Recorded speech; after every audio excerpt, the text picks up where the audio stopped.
नमस्कार, जय हिंद, वंदे मातरम। दोस्तों, स्वागत है आपके अपने YouTube चैनल श्रेयांश एकेडमी की सुपर 30 में। आज हम हिंदी के एक महत्वपूर्ण टॉपिक PYQ के साथ उपस्थित हुए हैं। इस टॉपिक का नाम है संधि।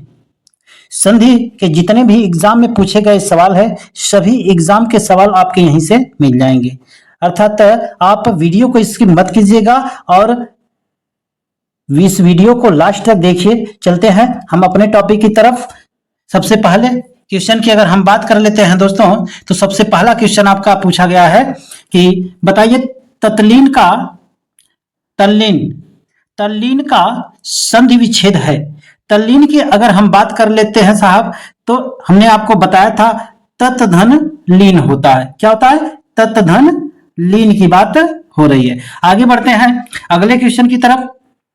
यद्यपि शब्द का संधि विच्छेद क्या है? यद्यपि किया गया अगर हम बात कर लेते हैं तो यदि धन अपि होता है, अर्थात हम बात कर लेते हैं तो ऑप्शन नंबर हो जाएगा आपका डी की बात हो रही है। यदि धन अपि की बात कर लेते हैं। इसी तरह प्रश्नों की श्रृंखला में हम आगे तीसरे क्वेश्चन की तरफ चलते हैं। तीसरा क्वेश्चन आपके स्क्रीन के ऊपर है कि पामन में कौन सी संधि है। अच्छा, संधि कि अगर वीडियो आप नहीं देखे हैं तो इसी चैनल पर आप इससे पिछली वीडियो को आप देख लीजिए। हमने संधि में एकदम विस्तृत अध्ययन हमने आपको करवाया है। तो चलते हैं हम अपने क्वेश्चन की तरफ। पावन में कौन सी संधि है? अगर पावन की बात कर लेते हैं, हमने कहा अयादि संधि है। कौन सी? अयादि संधि की बात कर रहा है। यानी याद रहे हमने कहा उसमें एक ट्रिक भी हमने बताया, कम से कम 3 अक्षरों से बने होते हैं अयादि संधि। किसी भी यूट्यूब पे आपको नहीं मिलेगा ये ट्रिक, हमने आपको बताया। ज्यादातर इसमें आपकी 3 शब्दों से बने हुए शब्द आपको मिलेंगे। बात करते हैं साहब अगले क्वेश्चन की तरफ। उच्चारण का संधि विच्छेद क्या है? उच्चारण का संधि विच्छेद क्या है? तो हमने आपको बताया था साहब उत्धन चारण, जिसे कहा जाता है उच्चारण। चलते हैं हम अगले क्वेश्चन की तरफ। अगला क्वेश्चन 5वां आपके स्क्रीन के ऊपर है, ध्यान दीजिएगा। भूधर्व का संधि विच्छेद क्या होगा? भूधर्व का संधि विच्छेद की अगर हम बात कर लेते हैं साहब, तो ये हो जाएगा आपका ऑप्शन नंबर बी, यानी भूधन उधर्व। आगे बढ़ते हैं पूर्व जन्म पुनः जन्म।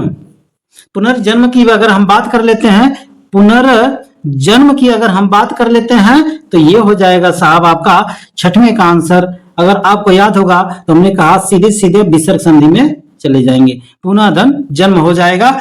आगे बढ़ते हैं अगले क्वेश्चन की तरफ। 7वां क्वेश्चन कि पुरस्कार में कौन सी संधि है?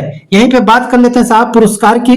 तो पुरस्कार में आपकी विसर्ग संधि की बात होती है। पुरस्कार में आपकी विसर्ग संधि की बात होती है, ध्यान दीजिएगा।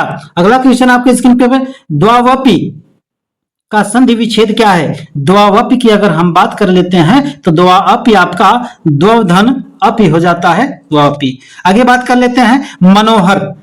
मनोहर कौन सी संधि का उदाहरण है? तो यहां मनोहर की बात हो रही है, तो ये मनोहर आपका विसर्ग संधि का उदाहरण हो जाएगा। आगे बढ़ते हैं 10वां क्वेश्चन आपके स्क्रीन के ऊपर है कि निम्नलिखित में से कौन विसर्ग संधि है? यहां विसर्ग संधि का उदाहरण आपसे पूछा हुआ है। यहीं पे बात कर लेते हैं तो निरह धन अंतर हो जाएगा, यानी निरंतर हो जाएगा। आगे बात करते हैं 11वां क्वेश्चन आपके स्क्रीन के ऊपर, कहा कि निम्नलिखित में से कौन कथन गलत है? यहां गलत हमको बताना है। क्या बताना है? गलत साहब बताना है। संधि में 2 पक्षों का मेल होता है, बताइए कौन गलत है, ये आपको बताना है। तो 2 पक्षों का मेल कभी नहीं होता है, याद रखिएगा। संधि तोड़ने को विच्छेद कहते, एकदम सही कह रहा है। समास में पदों के प्रत्यय समाप्त कर दिए जाते हैं, सही कह रहा है। समास तोड़ने को विग्रह कहते, ये भी आपका सही कह रहा है। इसमें गलत छांटने के लिए क्या है, यानी ऑप्शन नंबर ए हो जाएगा। क्या हो जाएगा साहब? ऑप्शन नंबर ए की बात ये कर रहा है। आगे बढ़ते हैं इति धन आदि। 12वां क्वेश्चन आपके स्क्रीन के ऊपर, इति धन आदि कौन सी संधि का उदाहरण है? तो हमने साहब बताया था आपको, यह यण संधि का उदाहरण आपको मिलेगा। आगे बढ़ते हैं 13वां क्वेश्चन आपके स्क्रीन के ऊपर। 13वां क्वेश्चन कि इत्यादि का शुद्ध संधि विच्छेद क्या है? इत्यादि का शुद्ध संधि विच्छेद क्या है? यानी हो जाए अति धन अधिक, अति धन अधिक, इसी को इत्यादि कहा जाता है, याद रखिएगा। अगला क्वेश्चन आपके स्क्रीन के ऊपर है कि निम्नलिखित में से एक कथन गलत है। कौन सा गलत है? ध्यान दीजिएगा, यहां गलत की बात बताया है साहब, गलत की बात बताया है कि इनमें से कौन गलत है। तो गलत कौन है? कहा है, ध्यान दीजिएगा, कि दो वर्णों के मेल से होने वाले विकार को संधि कहते हैं। बताइए, तो ये तो आपका सही कह रहा है कि दो वर्णों के मेल से होने वाले विकार को संधि कहते हैं। दो स्वरों के मेल से उत्पन्न विकार को स्वर संधि कहते हैं, एकदम सही कह रहा है। स्वर व्यंजन से स्वर अथवा व्यंजन के मेल से उत्पन्न विकार को व्यंजन संधि कहा जाता है, एकदम राइट कह रहा है। इसमें गलत साहब हमको छांटना है, तो गलत कौन सा होगा? आइए बात कर लेते हैं गलत की। तो गलत कौन सा है? ध्यान दीजिएगा, अगला इसी में डी ऑप्शन दिया है कि विसर्ग के साथ विसर्ग के मेल से उत्पन्न विकार को विसर्ग संधि कहते हैं। साहब ऐसी बात नहीं है, यानी ऑप्शन नंबर ये हो जाएगा आपका डी। आगे बात कर लेते हैं यहीं पे। अगला क्वेश्चन आपके स्क्रीन के ऊपर 15वां, कहा कि वागजाल का संधि विच्छेद क्या है? यहां पे वागजाल की बात कर रहा है साहब, तो इसका नंबर ऑप्शन नंबर ये हो जाए वाक धनजाल बराबर वागजाल होता है, ये याद रखिएगा। ये यूपी पीसीएस तक के एग्जाम में आपसे यहां से सवाल पूछे जाते हैं। उज्ज्वल के 4 संधि विच्छेद दिए गए हैं, सही विकल्प का चयन करना आपको है, यानी सही का चयन करना है। तो उज्ज्वल का संधि विच्छेद क्या हो जाएगा? हम आपको बता दें, उत धन ज्वल होता है, उज्ज्वल हो जाता है। दुर्जन का संधि विच्छेद क्या है? 17वां क्वेश्चन आपके स्क्रीन के ऊपर। तो हमने कहा साहब विसर्ग की तरफ जब जाएंगे तो दु धन जन बराबर दुर्जन हो जाएगा। आगे बात कर लेते हैं उद्योग का संधि विच्छेद क्या है। उद्योग की अगर बात कर लेते हैं, उत धन योग बराबर उद्योग हो जाता है। 19वां क्वेश्चन आपके स्क्रीन के ऊपर है कि प्रत्येक का संधि विच्छेद क्या होता है? तो प्रतिधन एक होता है साहब, यानी ऑप्शन नंबर हो जाएगा बी की बात कर रहा है, प्रतिधन एक हो जाएगा। ये पे 20वें के सवाल की अगर हम बात कर लेते हैं, जगन्नाथ में कौन सी संधि है? जगन्नाथ की अगर हम बात कर लेते हैं तो ये साहब व्यंजन संधि की बात बता रहा है। यानी आगे बढ़ते हैं, सूर्योदय का संधि विच्छेद क्या है? सूर्य धन उदय, हमने आपको बताया था सूर्य धन उदय 21वां का हो जाएगा। सूर्य धन उदय कौन से ऑप्शन में है? यानी ऑप्शन नंबर बी हो जाएगा आपका। आगे बढ़ते हैं, 22वां क्वेश्चन आपके स्क्रीन के ऊपर है साहब, ध्यान दीजिएगा कि किस संधि में स्वरों का परिवर्तन य र ल व में होता है। और हमने आपको पिछली वीडियो में साफ साफ बताए थे कि अयादि संधि की ये बात कर रहा है। सॉरी, अयादि संधि नहीं हो जाएगा, य र ल व की बात कर रहा था, ध्यान दीजिएगा, य र ल व की बात कर रहा है, यानी 22वें का आंसर हो जाएगा साहब ऑप्शन नंबर डी, यड़ संधि की बात कर रहा है। नायक का सही संधि विच्छेद क्या है? नायक, यहां नायक की बात हो रही है साहब, यानी नायक की बात हो रही है, तो ये हो जाएगा नय धन अक बराबर नायक हो जाएगा, हमने आपको बताया। 24वां प्रश्न आपके स्क्रीन के ऊपर है कि सही संधि विच्छेद का चयन करना है। विधन दार्थी या विद्याधन अर्थी या विद्या आर्थी या विद्याधन अर्थी, विद्याधन थी, तो कौन सा आपका सही हो जाएगा? हमने कहा साहब 24वें की यदि हम बात कर लेते हैं तो विद्याधन अर्थी बराबर होता है विद्यार्थी, यानी ऑप्शन नंबर बी की बात ये बता रहा है। 25वां क्वेश्चन आपके स्क्रीन, पितुरिच्छा शब्द में कौन सी संधि है? पितुरिच्छा शब्द में कौन सी संधि है साहब? तो 25वें की बात कर लेते हैं, तो 25वें का साहब ये हो जाएगा विसर्ग संधि की बात बता रहा है। हरिष्यते शब्द में कौन सी संधि है? तो हमने आपको बताया कि हरिष्यते में आपका इष्टुत्व संधि कहलाएगा। आगे बढ़ते हैं, 27वां क्वेश्चन आपके स्क्रीन के ऊपर है। 27वें की अगर हम बात कर लेते हैं तो यद्यपि का संधि विच्छेद है, यदि धन अपि बराबर क्या हो जाएगा?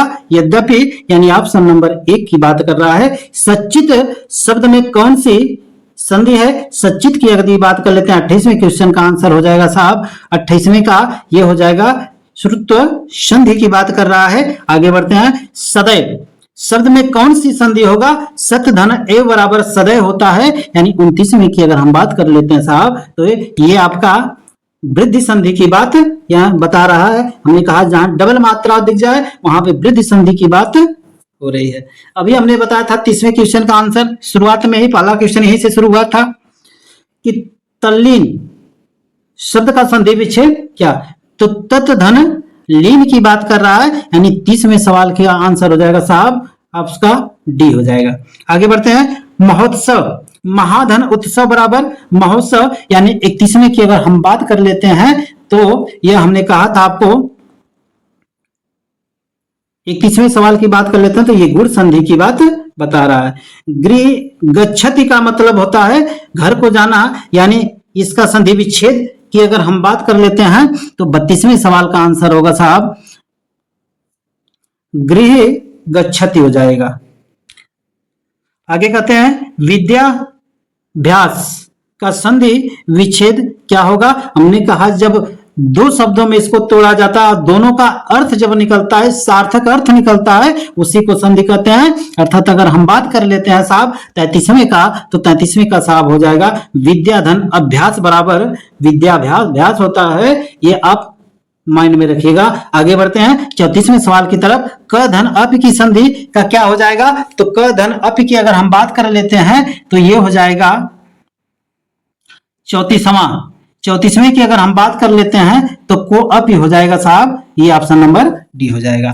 आगे बात कर लेते हैं दैत्य धन अरि, दैत्यारी एक उदाहरण है, किसका उदाहरण है? तो हम बात कर लेते हैं 35वें सवाल की बात, तो यह साहब स्वर संधि का उदाहरण है, यानी ऑप्शन नंबर बी हो जाएगा। यहीं पे प्रतिधन आरोपण की बात कर लेते हो, प्रत्यारोपण होता है, ये आप सभी लोग जानते हैं, इसलिए 36वें का आंसर हो जाएगा साहब ऑप्शन नंबर सी प्रत्यारोपण हो जाएगा।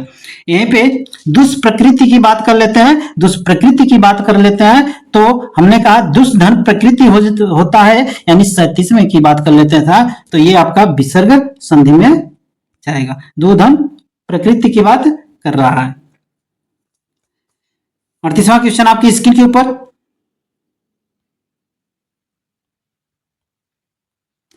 होत्रिधन रिकार में कौन सी संधि है? तो 38वें की बात कर लेते हैं तो ये साहब आपके दीर्घ संधि की बात बता रहा है।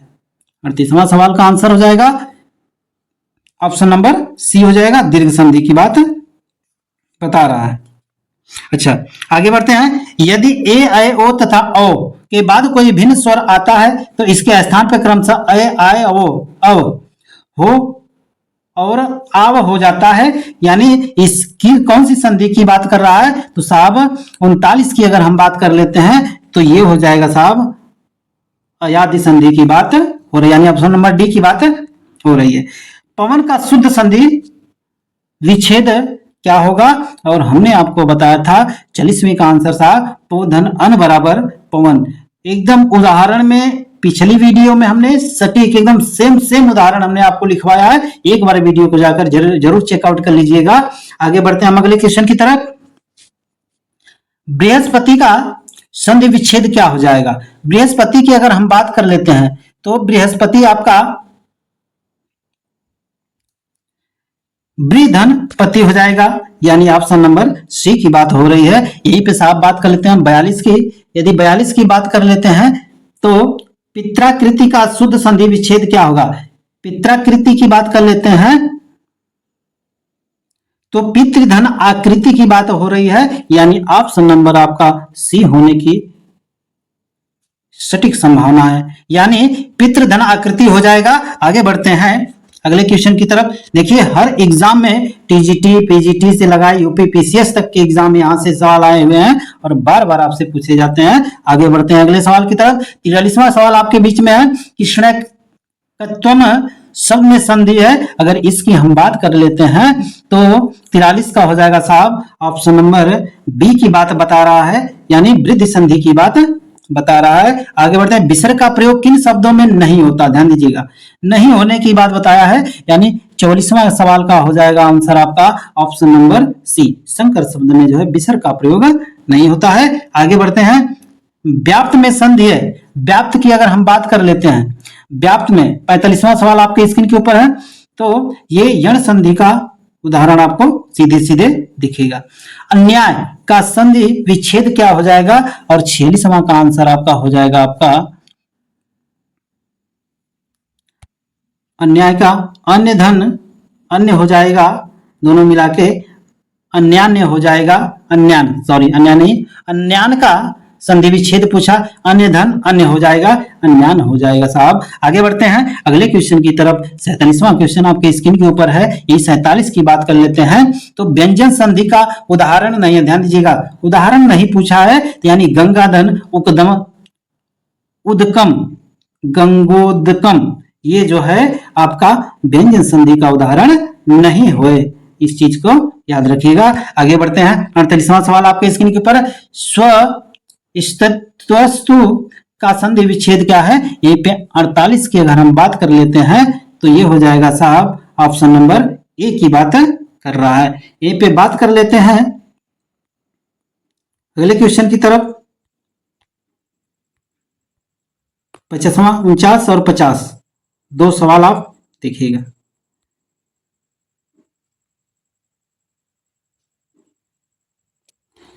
इत्यादि का सही संधि विच्छेद क्या है, और हमने बताया था आपको इत्यादि, इत्यादि की अगर हम बात कर लेते हैं, इति धन आदि बराबर इत्यादि होता है। ये तेजोमय का सही संधि विच्छेद क्या है, तो तेजोमय की अगर हम बात कर लेते हैं दोस्तों, तो ये हो जाएगा आपका तेजह धन मय की बात हो रही है।